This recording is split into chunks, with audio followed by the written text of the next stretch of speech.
Hey there, everybody. Clage here, getting a project done that I should have done, I don't know, 6 months ago. But the pandemic can make a person lazy and a little bit procrastinatic. So this is going to be my world record run of Vampire Killer, aka Bloodlines, in the States. Um, this is going to be the Japanese easy version. So I haven't been doing runs and stuff lately. I just haven't really been interested in doing speed runs. I've been working on a lot of other projects and doing other things, but I decided I wanted to do something but wasn't really in the mood to grind my face against my own PBs in true expert mode on the US version. So I decided to do something a little fun and take like 2 days to see if I could knock out some clean runs for this version on the expert difficulty.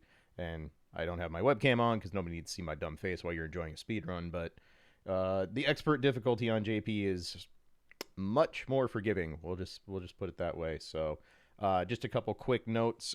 This was done back in late April, I believe April 23rd or 24th of 2020 was when this run was finished. So yeah, procrastinated on getting this recording up. I am playing on the PS4 Castlevania collection.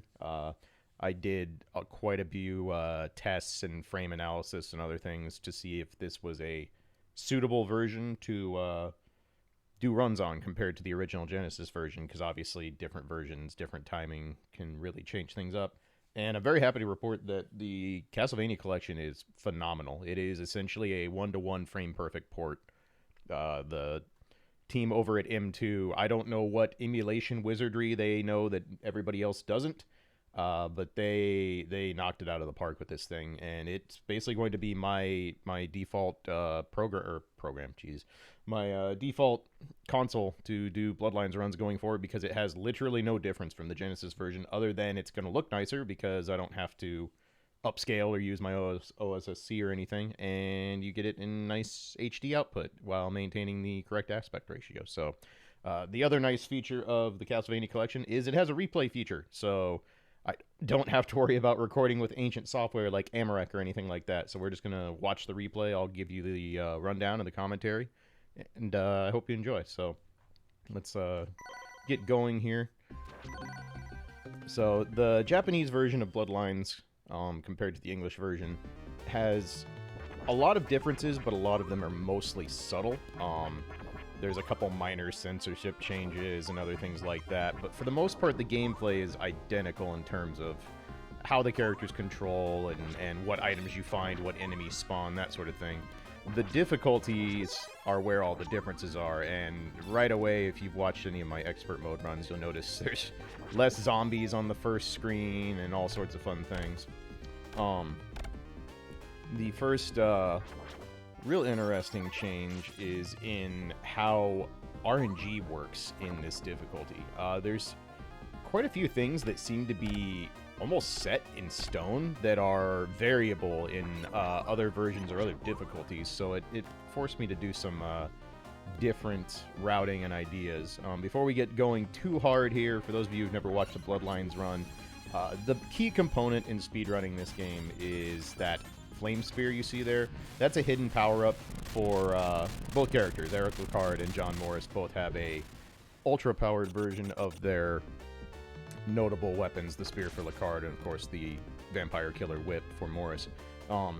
The whip and the spear are incredibly important. The spear does extra damage, so does the whip, and they also come with unique sub-weapons. So those are all very useful for getting through this game in ample time.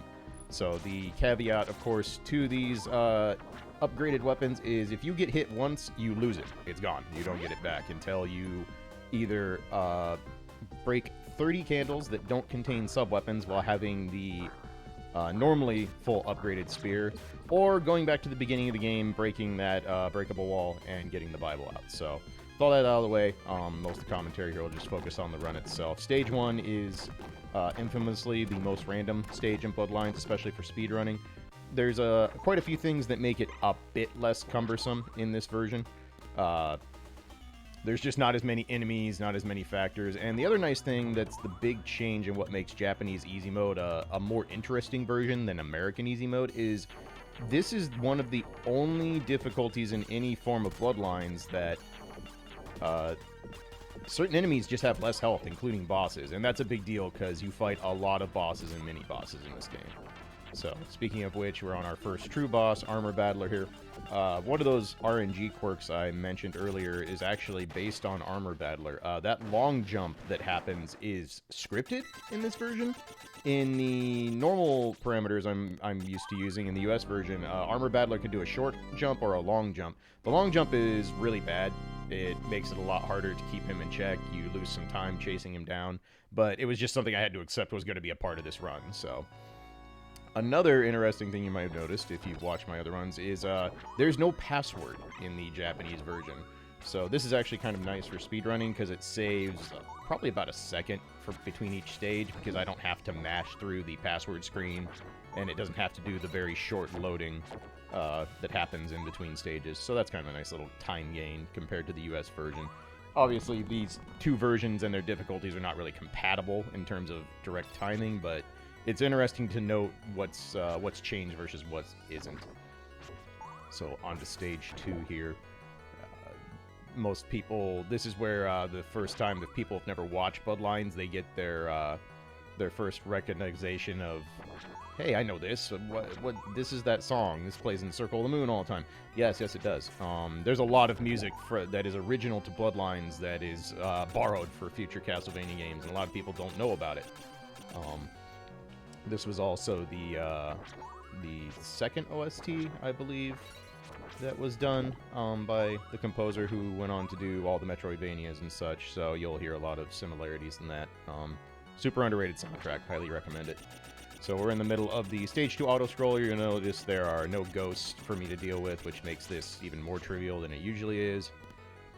Hop up here, and we're going to have a good old time with our good friend Water Mage. Water Mage has even less health than ever before, so that fight is, well, sad. And then here, of course, is the infamous skip. I throw an item crash axe to the left that despawns the mini-boss on the right, causes his big brother to show up on the left, and then we do the ultra-fancy version of Lecarde, standing right next to him, jumping through the hitbox of the swinging halberd, and making that entire mini-boss gauntlet even more of a joke than it is in the US version. It's actually really fun to do that part of this run. It's something about dumpstering 3 bosses in a little under 15 seconds is pretty empowering when you're doing speedruns.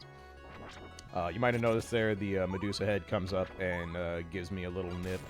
That's by design. The next section after this auto-scroller is much faster to just damage boost through for Lecarde, as opposed to trying to keep the spear. I don't need that extra damage or anything in that next section, and it's one of the only places in any run of Bloodlines, period, that damage boosting is faster. Lecarde actually just comes out ahead, and shoutouts to Stansky, the original Bloodlines speedrunner, for pointing that out to me some 2.5 years after I started running the game. Stansky had tech before anyone knew this game had tech, so yeah, this is the section I'm talking about here. Plenty of candles for me to recollect the spear before the boss fight. And the nice thing is, this damage boost is in the expert mode of the US version. It's a lot more risky. Lecarde takes ridiculous amounts of damage in the US version on expert mode.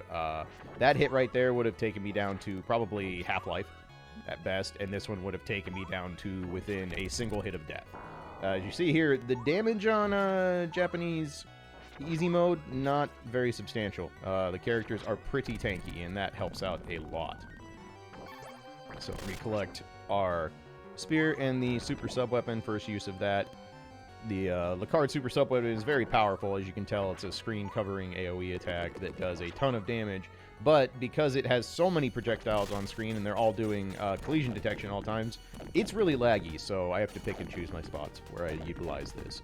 And then we're on to the second stage boss here, Stone Golem. If you've noticed, he's really short in this version, which makes this fight a lot more interesting. I don't have to just spam the super sub-weapon the whole time. I can actually just jump off and save a lot of lag frames and go hit him with the spear, which is quite nice. Stone Golem is one of the only bosses that has variants in different difficulties in both versions. Depending on what difficulty you're playing on, he's taller. He has more of his stone midsection that you have to break down to be able to reach his head and actually do vulnerable damage. So, yeah, this version, really, really a joke. You just throw a couple sub-weapons and go. Now we're on to stage 3, which is the last super notable RNG-heavy section, but again, Japanese easy mode gives me a nice break here because harpies die in a single hit.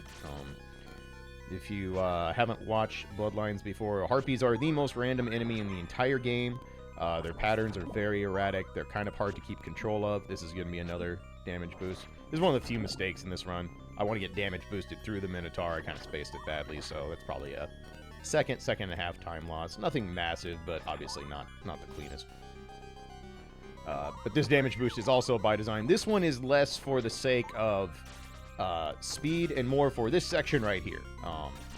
So this section obviously spawns all those harpies. Of course, I get through it clean here, which means that damage boost effectively was pointless.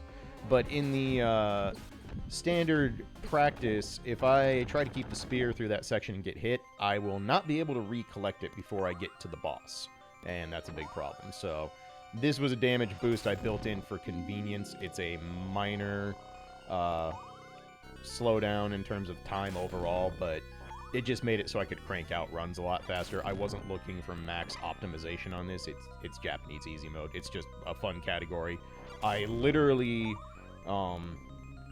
took the world record, quote unquote, in the first hour of running this after I plotted out a route,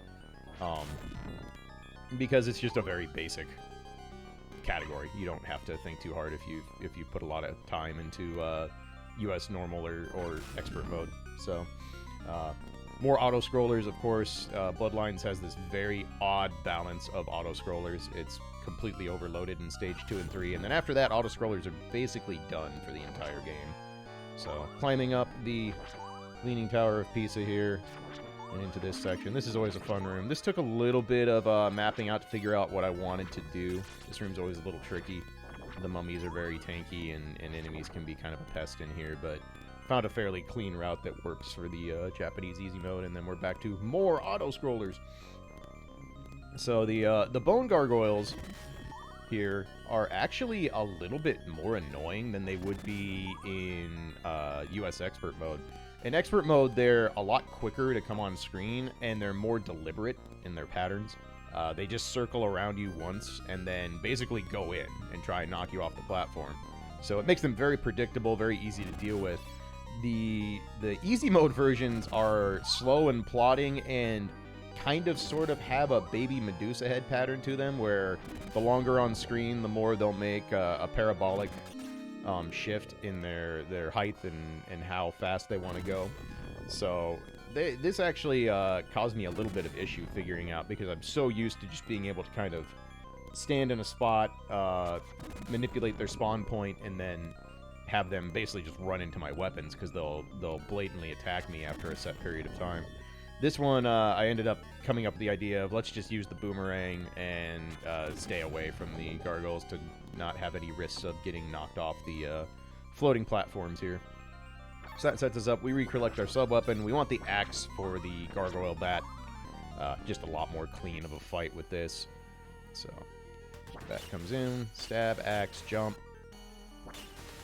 That first sequence is pretty tricky. It took me a little while to figure that out. That's the same sequence I use in my US expert mode runs, but just makes the first phase go a little bit faster, because the spear on its own takes 4 hits to take down Gargoyle Bat.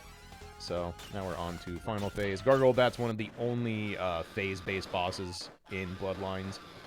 You can only do so much damage per phase. It automatically cuts off once you get to the amount of damage that causes it to fall off the screen and then rise back up. So nothing random about it. Gargoyle Bat is incredibly scripted if you don't make any errors. So pretty straightforward fight as long as you stay on script and don't make any variations in the attack patterns. So, and then of course on to stage 4, the infamous technical stage of Bloodlines speedrunning. And even on JP easy mode, it's still quite a bit of technical prowess to get through the stage. It still has the only notable zip in the game, the most notable glitches, but it's still probably my favorite stage in the game, just because it requires so much skill and is really satisfying when you get through it properly. And we get to hear Iron Blue Intention, which for me is one of the most underrated Castlevania songs ever in any game across the entire history of the franchise.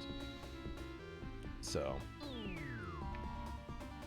get over into the treadmill section here. Jump up on the stairs. Kind of, you saw me wait a little bit on the stairs there. That's to bait the pattern of that skeleton so he doesn't decide to jump up and anti-air me, cause me a bunch of time loss. And then, of course, onto the infamous zip. We do an item jump, get up into the wall, and then we turn, hit the jump button, get launched out of the wall, and into the next section. This section is a real problem in the Lecarde run in US Expert mode, because the amount of skeletons you have to plow through there is random, or not random, but the damage, the position they spawn in is random, and sometimes you just take hits. I think it's 2 or 3 hits, and Lecarde cannot set up for the most important damage boost in the game, which comes up after this section. So, you also saw I stuttered as I got to the top there where the gear was. That is trying to set up a pixel-perfect super jump for Lecarde. It's really difficult to do, and it's not something I require myself to hit, especially not in a category I'm not going for max optimization for, so probably like a 2-second time loss there. Then, of course, we have the Blade Room. This works just like the US version. The blades have 4 pixels of hitboxes evenly spaced on each side, and they do a lot less damage in this game, so I can just do that. The ideal route is I don't get hit by that second blade, and I'll be using that for a reroute in US Expert mode. But they do such comically low damage that it's like, that's fine, just boost me on through and we're good. So that brings us to this infamous room, which is terrifying both in casual play and in the speedruns.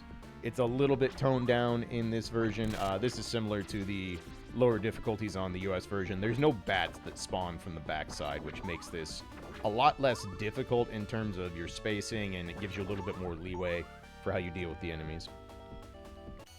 Now on to Gear Steamer. This fight is a little bit different from the US version because, again, they decided that this boss was going to have less health, which is fantastic because this boss has the second most health in the game for every boss and mini-boss that exists.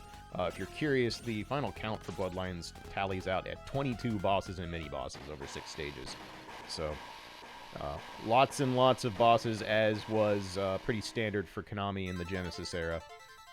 But yeah, Gear Steamer is kind of a joke in this version because it's like, I can't remember, I counted it when I was routing, but it's something like 8 or 10 less spear hits to bring him down in this fight. So it almost feels like doing the refight in Stage 6 in the US version where he has half health. It's not quite half health, but Armor Battler is much more docile in the Japanese Expert mode.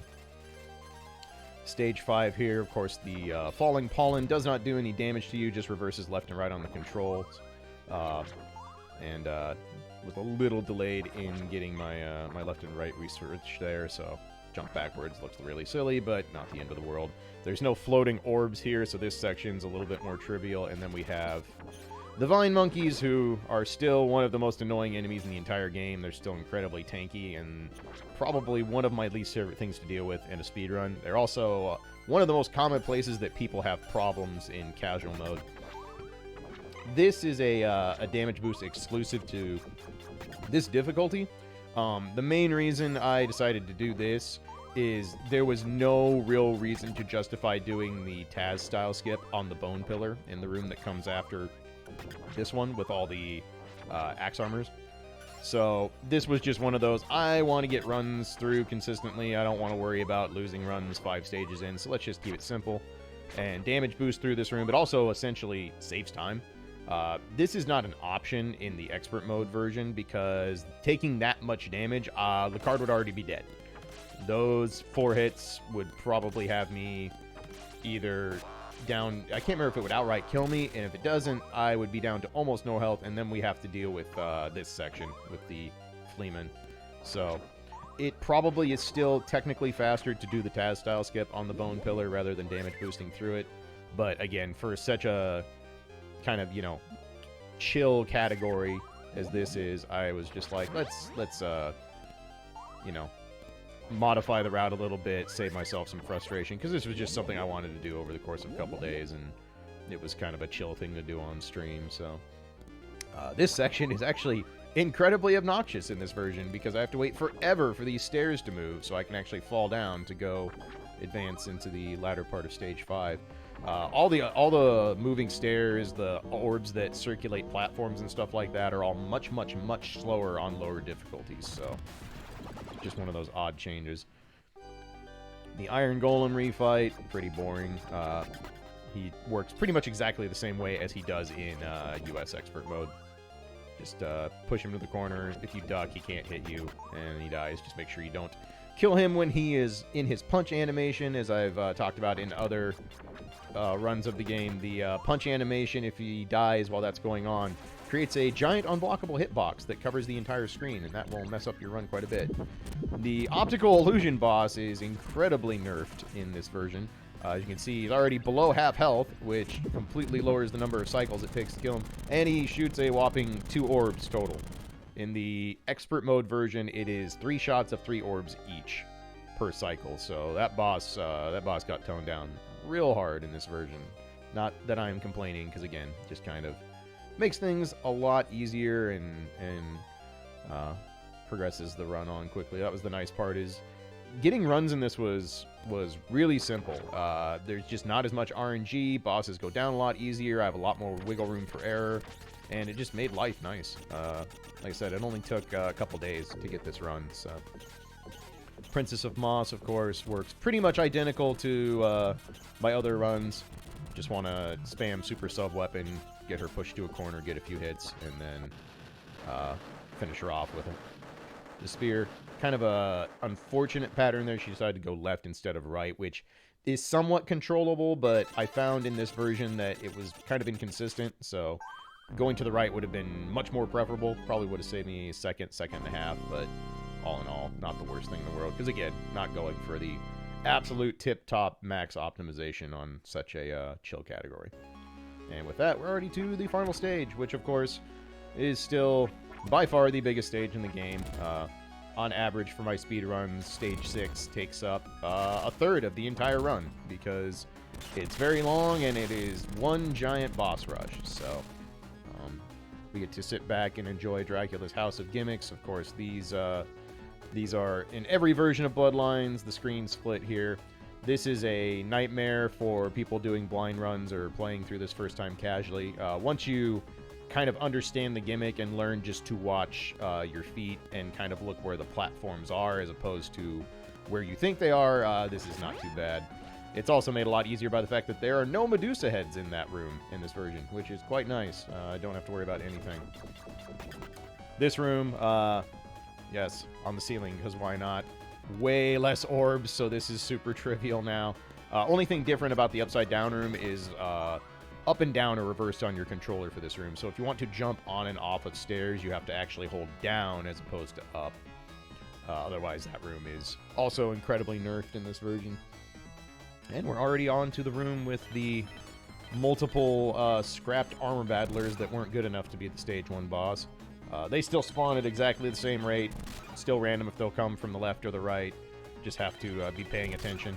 That non-jump there is by design. The whole reason for that is I want to make sure I keep the super sub weapon for the boss rush at the end of this stage. So if I would have jumped, I would have broken the sub weapon candle that was above me and picked up a weapon I don't want. So that's just basically choose your RNG poison there. We arrive at death, ready to play some cards and start the refights. So we're going to refight the bosses from stages 2, 3, and 4. The nice thing is they gift us with half health, and we also, for playing on an easy version, get the infamous meat buffet. 3 different cards that just spawn ass loads of meat for Lecarde or Morris to consume between battles. So, Gear Steamer refight, even more comical than the fight you saw earlier. We get to just lay the damage on because he has no health in this. So, really nice to be able to just plow through these refights. Everything drops so quickly. It's really satisfying. because in the expert mode version of the US, the boss rush is where if I'm on pace, my heart rate gets at an unhealthy level and probably puts my blood pressure in places that would make my doctor quite upset. So it's really nice to be able to just come through and dumpster these bosses really easily because of their decreased health. Gargoyle Bat, same thing, still has scripted phases, still can't do more than a third of its health each phase. Final phase, manipulated over to the right, couple stabs, easy peasy. And again, because M2 did such an amazing job with the frame conversion and lag emulation, it's actually still worth it to do the Lecarde dances on laggy sections when bosses are dying. The flame sprite on the spear creates quite a bit of additional processing needs, so when you Wiggletron, it actually removes it from the screen for a frame or two, so Wiggletroning at the right rate can save some lag. And then the Stone Golem refight is every bit as comical as it is in US Expert mode. Throw some sub-weapons, and yeah, very, very dead. Super difficult refight there. I'm never going to feel bad about brutalizing Stone Golem. The refight in Morris Expert mode is the most terrifying thing in that run because it's so random, and it's one of the things that can just outright end a really, really good run super late in the game. So we have one more meat buffet to go through, pick it all up, because, you know, we clearly need all this health. And then Death works pretty much identical to how he does in the US version. His patterns are pretty scripted. Lecarde can actually really low cycle Death. You can actually possibly kill him by the time the super jump happens if you're super on point and get everything exactly right. But it basically depends on the exact timing of when you throw the super sub-weapon, how the patterns come out, and how much wiggling Death decides to do when he goes to the corner. So it's one of those things, like, if you get it, then congrats, you won the RNG lottery that day, but it's not something that I plan for as a contingency. It's just super unlikely to happen. And then, of course, Medusa still has the most health in the game. Got a whopping 256 points of health. So, same thing as the other versions. Stab a lot, avoid tail whip. It's never effective in this game. And just punch her back. Don't let her do any bad touches, because getting touched in this game is bad. You lose your spear.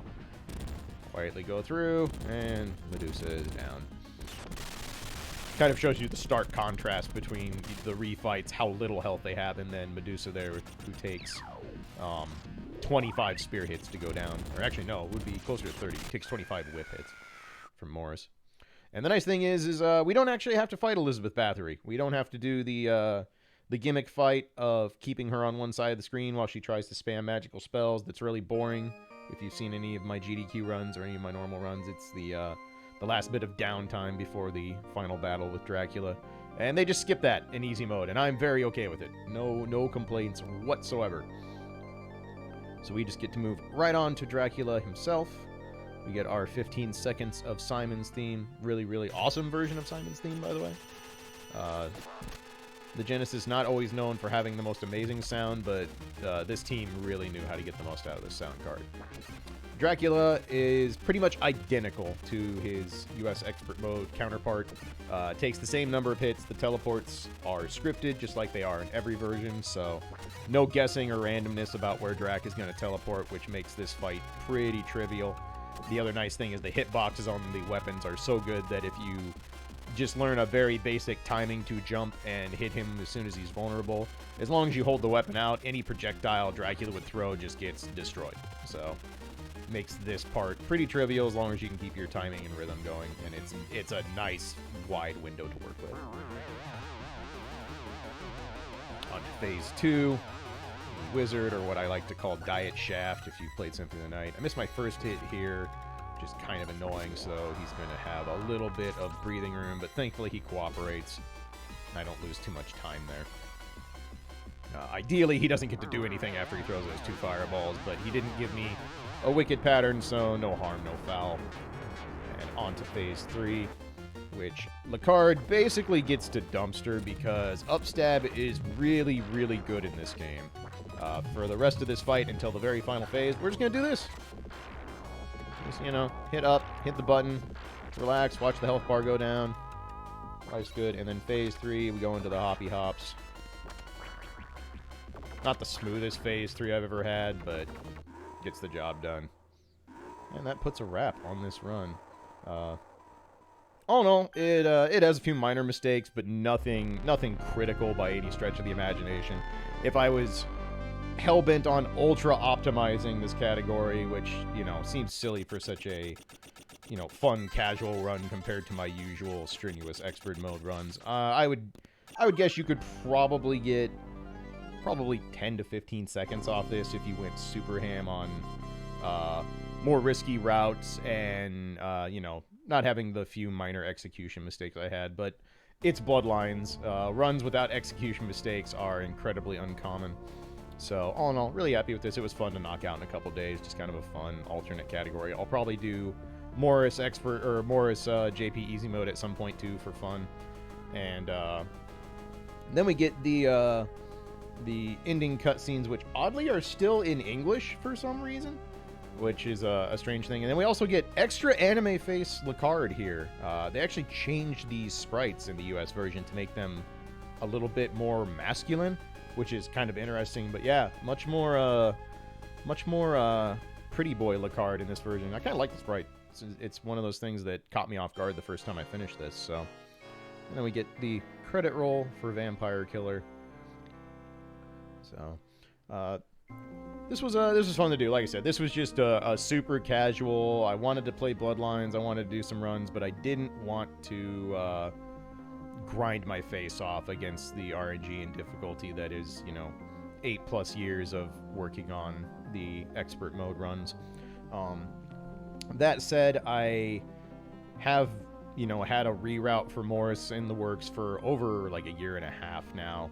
I just haven't truly sat down and gotten the run I want. That's something that is definitely going to be coming. I want to put expert mode Morris where it belongs and kind of finish off the routing that I've been doing for this game for literally over 8 years now, which is crazy when I think about it. So I'll probably be working on that in the near future. I have no doubt that I can get a really solid time, probably take another close to 20 seconds off that run. I just need to commit to the grind and the frustrations of finishing it off. I've had runs get to stage 6 over 10 seconds ahead, which is pretty crazy, considering how many times I've rerouted this. But it's still my favorite project. It is what kind of defines me as a speedrunner. I haven't ever really considered picking up any new games or learning any new runs of late. They just kind of continue being a boring one-trick pony and play a lot of Bloodlines. But I put so much time and effort into this game that it almost feels less like a speedrun at this point and more just like a skill challenge, something to test myself with. And I love this game.